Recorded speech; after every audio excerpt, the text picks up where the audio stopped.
Ok, salut, c'est Etienne, j'espère que tout le monde va bien. Aujourd'hui, je suis avec Titou. Salut tout le monde. Ok, aujourd'hui, on va parler du pas de retrait, du retrait de buste. Ok, bon, d'abord, on va voir les deux, en quoi ça consiste. Ensuite, on va voir la différence entre les deux et quand est-ce qu'on utilise l'un, quand est-ce qu'on utilise l'autre. En tout cas, ce que moi je fais.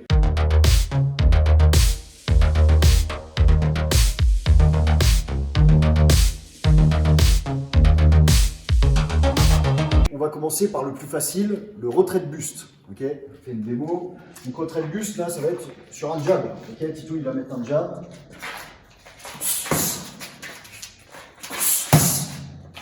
Ok, vu, on ralentit. Donc, je vois sur le jab. Alors, comme d'habitude, comment je détecte le jab du mec? Ça va être 1, son regard, 2, son épaule qui part. Ok, je vois le regard qui fixe un point qui va taper, l'épaule qui commence à bouger, je me dis, ah, il y a un jab qui va partir. Donc, je vais venir faire mon retrait de buste. Le jab qui part ici, là. Ok, attention, regardez, son jab, il va chercher à venir me le mettre ici. En gros, ça sert à rien. Bon, allez, on reprend suite à de multiples problèmes techniques. Donc, on en était là, exactement là, sur le jab. Ok, ici. Donc là, je vous montre, pas besoin d'aller trop loin. Il y a juste ici, j'enlève la main. C'est possible aussi d'être dans cette garde. Hein. Donc ici, là, de venir, hop, là, aller se protéger avec l'épaule et de venir juste ici. Ok, et le but, ça va être bien de faire un mouvement de buste ici, là, là. Okay, si j'enlève tout, ça fait con, mais ça fait ça. Okay, et quand je remets la garde ici, vas-y, remets le jab, ça fait là et là. Okay, je rebondis et pointe de pied arrière pour venir là. Donc soit je reviens en ligne en suivant son jab à lui qui va revenir. Si on fait au ralenti, ça fait ça. Hop, je suis en ligne, le jab qui revient et je rentre à l'intérieur. Ou soit je passe directement par-dessus son jab. Donc là, le 1 et par-dessus. Okay. Donc ça, c'est le retrait de buste. Attention à ne pas faire l'erreur ici de venir être dans cette garde-là avec les jambes alignées et de faire un retrait de buste droit. Okay, parce que si je fais un retrait de buste droit ici et qui fait gauche ou droite, et que je prends la droite, je suis déstabilisé. Okay, donc les appuis ne changent pas, les appuis restent les mêmes. Je suis toujours bien là sur mes appuis. Là, retrait de buste, boum, vas-y, retrait de buste, je reviens. Okay. Vas-y, Titou, retrait de buste sur mon jab, et le jab, et le jab. Ok, voilà, ça va vite, d'accord? Donc ça, c'est le retrait de buste. Retrait de buste, avantage, ça va super vite. C'est en mode réflexe, c'est-à-dire qu'à peine je vois le jab arriver, juste à repartir, ok? Et par contre, inconvénient, s'il est dans une combinaison, il y a moyen que je m'en prenne. Parce que là, il fait juste un jab, mais s'il fait jab, jab, cross, par exemple, jab, jab, cross, bon ben voilà, j'ai eu le temps de faire mon retrait, mais je me prends le deuxième jab et je me reprends le cross après. Okay. Donc avantage, c'est rapide, c'est un réflexe. Inconvénient, s'il est dans une combinaison. Okay. Maintenant, on va voir le deuxième, le pas de retrait. Okay. Alors, pas de retrait sur un jab, vas-y.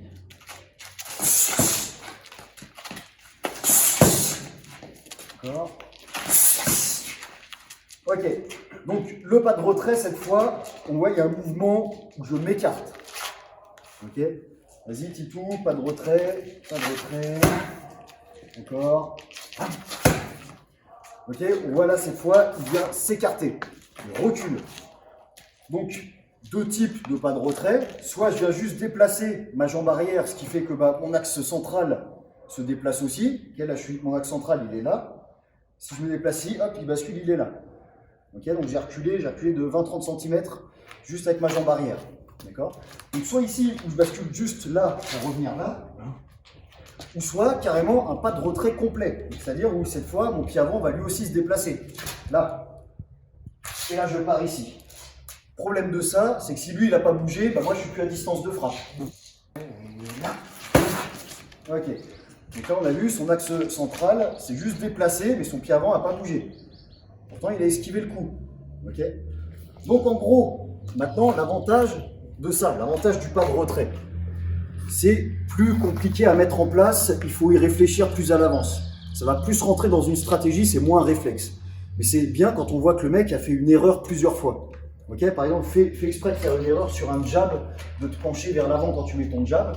Ok, on est là en train de boxer, je vois une jab, hop, hop, là je vois à chaque fois, il se penche vers l'avant. Là, je me dis, ok, il a peut-être fait une erreur une fois. La deuxième fois, en boxage, il refait. Là, il la refait. Il refait la même erreur.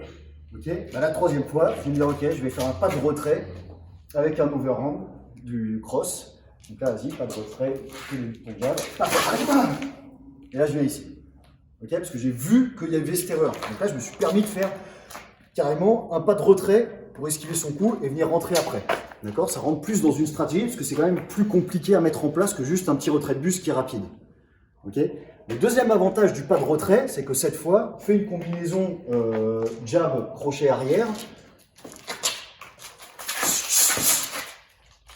La même, j'ai esquivé les deux. Ok? Donc là, j'ai pu esquiver sa combinaison. Pourquoi? Parce que j'ai reculé. C'est pas juste un petit retrait de buste où je me suis... où j'ai reculé de 10 cm. Là, j'ai reculé beaucoup plus loin. Okay, donc, j'esquive sa combinaison et je peux revenir. À chaque fois, je reviens en cross, mais ça varie. C'est-à-dire que là, je peux faire pas de retrait, effet sur jab crochet, toujours. Ok, vu pas de retrait, là, une percute qui passe en dessous. Ok, ça se fait beaucoup, ça. Surtout sur les mecs petits qui avancent. Okay, les mecs petits qui avancent, qui sont là, bam, bam, qui se jettent pour mettre des combinaisons. Là, pas de retrait, boum, une percute. Okay. Voilà les avantages et les inconvénients. Okay, l'inconvénient du pas de retrait, plus dur à mettre en place, il faut y penser un peu à l'avance, voilà, plus long. Mais les avantages, il y a moyen de cogner plus fort. J'en ai pas parlé de ça d'ailleurs. Il y a moyen de cogner plus fort, pourquoi? Parce que je suis ici, je viens de déplacer carrément, donc là c'est un transfert de poids. Okay, si je suis ici et que je fais un pas de retrait à l'arrière, vas-y. Tout mon poids, on est d'accord, il est sur cette jambe-là. Ok, là, celle-là, je peux faire ça. Donc, c'est que là, tout le poids du corps est ici. Je vais venir transférer tout le poids vers l'avant sur le retour de son jab, là. Et là, et c'est là que j'ai toute la puissance qui vient. Mets-toi bien en garde, Titou. Là, ici. Ok. Donc là, sans forcer, c'est juste que j'ai ma hanche qui part ici. Là. Ok. Donc là, le transfert de poids qui est beaucoup plus important que sur un simple retrait de buste où je suis rapide et où je suis là. D'accord? Donc l'avantage, voilà, la puissance, l'inconvénient, la mise en place qui est un peu plus difficile. Voilà. Ok, Titou? On va être bien sur ses appuis. Ouais, toujours bien rester sur ses appuis. Ok. Parce que ça, là c'est facile. Là c'est facile, on le met en place, on ne bouge pas, on est en face à face. Mais ça, il faut être capable de le faire aussi en étant mobile. On bouge, là je bus. Là on bouge, vas-y, un jab, je reviens. Ok, donc toujours bien. Pointe de pied quand je me déplace, ok, et je stabilise et j'envoie le coup, ok, bien sur les appuis. Là, un peu bien, ouais. Voilà, comme on a dit tout à l'heure, plusieurs gardes possibles, ok. Je peux me mettre ici avec l'épaule qui est en protection, je peux parer, je peux faire venir la main inverse en protection, il y a plein de solutions, ok. Sachant qu'une protection, on en reparlera dans d'autres vidéos, là on déborde, là, tu vas me faire déborder. Mais des protections, il suffit de pas grand chose pour une protection, hein. Sur un coup, là, mais un jab, là, juste mon épaule qui vient là, oh, ça c'est une protection qui marche. Sur un coup, vas-y, mets un jab, jusqu'à ça, ça marche. Parce que toute sa puissance à lui, elle va être déviée quelque part. Donc moi, j'ai pas besoin de mettre de puissance, j'ai juste besoin de mettre une main. Ok? C'est facile de venir dévier un coup sans mettre beaucoup de puissance, de s'ajouter une grosse protection. Bah, on déborde à mort. Là. On fera ça dans une prochaine vidéo. Ok, en tout cas, j'espère que c'est compris pour le retrait de buste et le pas de retrait. Vous avez bien pigé la différence entre les deux. Ok, faites attention à ne pas faire les petites erreurs qu'on a parlé, tout ça. Cette vidéo, c'est fait pour vous faire gagner du temps, pour que vous compreniez bien le principe et que vous ne fassiez pas les erreurs, comme toutes mes vidéos d'ailleurs. Merci à Titou d'avoir tourné ce clip ensemble. Comme d'habitude, hein, je suis allé suivre Titou sur la page Instagram, tout ça. Venez voir sur la Box, on fait des photos, des vidéos ensemble. Il y a plein de nouveaux équipements qui sont arrivés sur la marque Arima, pour la marque Arima Défense. Okay, il y a casque, protège tibia, abwheel, hein, la roue pour les abdos, et j'ai aussi des protège-dents. Tout n'est pas encore sur la boutique en ligne, mais c'est arrivé, ça va arriver petit à petit. Les casques sont déjà disponibles. Allez jeter un coup d'œil sur la boutique www.arimadefense.fr.